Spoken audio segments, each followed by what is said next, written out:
know what? I am ready.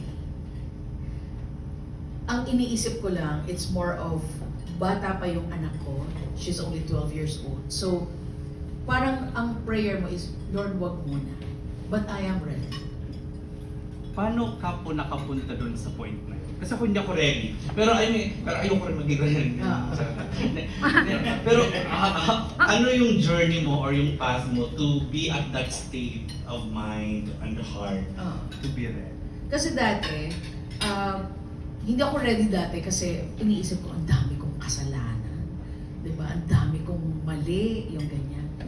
Tapos, meron pa akong ugali na pag nagalit, kunwari, pag may kaaway ako, kunwari ginawa niya ako ng masama, gusto ko siyang gawa ng mas masama. Alam mo yung gano'n?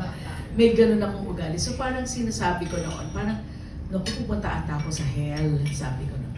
And then, it was the brother of Juan Ponce Enrile, Chito Ponce Enrile, told me that you have assurance to go to heaven the moment you accept Christ as your personal Lord and Savior. So doon ako nakampante that madali lang pala pumunta sa langit. Yun lang, tatanggapin mo lang siya na siya ay Panginoon at Diyos mo, and then everything will be okay. Alam mo yun? Pero hindi ka magiging perfect makasalanan ka pa rin somehow matitisod ka pa rin kumbaga parang sa akin, I envision heaven because of, you know, that yung binanggit ko na because of what Christ did to me, no? And ang sa akin lang, alam mo kung anong kinatatakot ko sa death?